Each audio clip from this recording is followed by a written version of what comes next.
Hello everyone. So today we are here again with the follow-up from the topic describe a work of art that you really like. So let's move to the questions. Question number 1 is what kind of traditional handicrafts are there in your country? हमारी country में कौन कौन से traditional handicrafts जो हैं वो available हैं. Handicrafts always carry the taste of any culture. Handicraft हमेशा किसी देश के किसी जगह के कल्चर के बारे में बताते हैं. It is a process through which skilled person create many type of decorative piece. Handicraft करके कोई भी आर्टिस्ट जो है वो बहुत अच्छे अच्छे डेकोरेटिव पीस बना सकता है.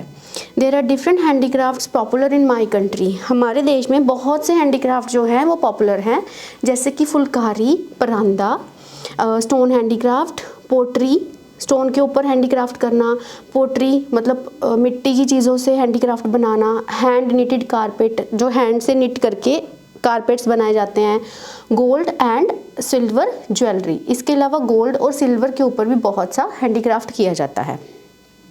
Question number 2 is should children learn more about art. क्या बच्चों को आर्ट के बारे में सीखना चाहिए? Art is the creative way to enhance the working of a creative mind.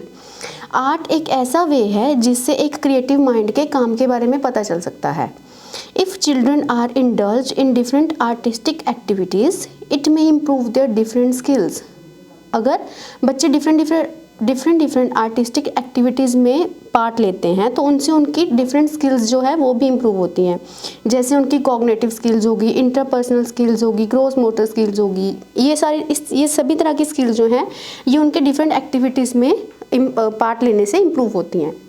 Moreover, working in groups in different artistic projects will help them to be more socialized. अगर वो डिफरेंट आर्ट रिलेटेड प्रोजेक्ट्स में काम करते हैं तो उससे वो socialise होते हैं और ज़्यादा बच्चों से बात करते हैं और उनमें एक फीलिंग ऑफ कॉन्फिडेंस भी आ जाती है. In later stage they might develop their career out of this art. जब वो बड़े हो जाते हैं तो कई लोग तो इसी आर्ट में अपना करियर बना लेते हैं. Question number 3 is why do some people think it is difficult to understand art? कुछ लोग ये क्यों समझते हैं कि आर्ट को समझना बहुत ही मुश्किल है. Art is sometime beyond the understanding of some people. कई बार ऐसा होता है कि आर्ट जो होती है वो कुछ लोगों को समझ नहीं आती. Whereas it can be a masterpiece for an artist. जो एक आर्टिस्ट होता है वही चीज़ उसके लिए एक मास्टरपीस होती है. For example, an artist says that every color in the picture tells a story.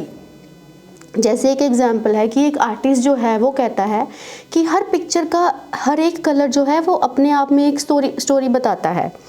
There may be emotions hidden behind every picture. Her picture में उसके इमोशंस जो है वो छुपे होते हैं, उसकी फीलिंग्स जो है वो छुपी होती हैं. However, it is just a painting for a normal man.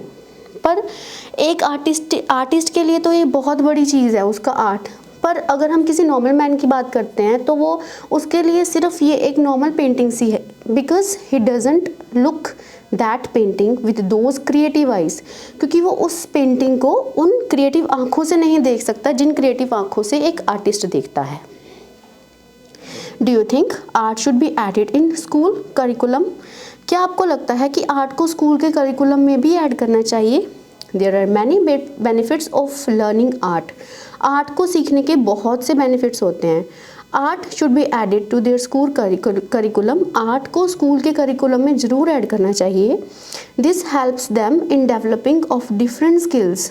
Art को करिकुलम में ऐड करने से बच्चों के बहुत से स्किल्स जो हैं वो इम्प्रूव हो जाते हैं and help them to explore more. और वो बहुत ज़्यादा और चीज़ें एक्सप्लोर कर सकते हैं आर्ट्स के थ्रू. So they can get to know that what is better for their future. और वो ये भी डिसाइड कर सकते हैं कि आर्ट से रिलेटेड उनके फ्यूचर में क्या बेटर है. So this can even help them in choosing their career in any particular field. आगे जाके वो आर्ट से रिलेटेड भी अपना कोई फील्ड चूज़ कर सकते हैं, अपना करियर चूज़ कर सकते हैं आर्ट के ही फील्ड में. Question number 5 is what jobs require people to be creative. कौन कौन से जॉब्स वाले या कौन कौन से प्रोफेशंस हैं जहाँ पे लोगों को बहुत ज़्यादा क्रिएटिव होना पड़ता है. Jobs like graphic designer and fashion designer need to be creative. Fashion designing जो लोग करते हैं या जो लोग ग्राफिक डिज़ाइनर करते हैं उन्हें बहुत ज़्यादा क्रिएटिव होना पड़ता है. Because they have to show their creativity, क्योंकि उनको हमेशा अपनी क्रिएटिविटी शो करनी होती है, and that can attract others towards them. अगर वो अपनी क्रिएटिविटी अच्छे से शो करते हैं तो बहुत से लोग उनकी तरफ अट्रैक्ट होते हैं, उनके काम की तरफ अट्रैक्ट होते हैं। अपार्ट फ्रॉम दिस, इसके अलावा भी web designers are also considered as creators. Graphic designer और फैशन डिज़ाइनर्स के अलावा जो वेब डिज़ाइनर्स होते हैं उन्हें भी हम क्रिएटर ही कहते हैं, because they create different websites according to the taste of the people by their imagination skills. क्योंकि वो अलग अलग तरह की वेबसाइट्स बनाते हैं लोगों के टेस्ट के अकॉर्डिंग, बट वो उसमें अपनी इमेजिनेशन स्किल्स डालते हैं। So here are the questions, follow up questions from the topic describe a work of art that you really like. Thank you.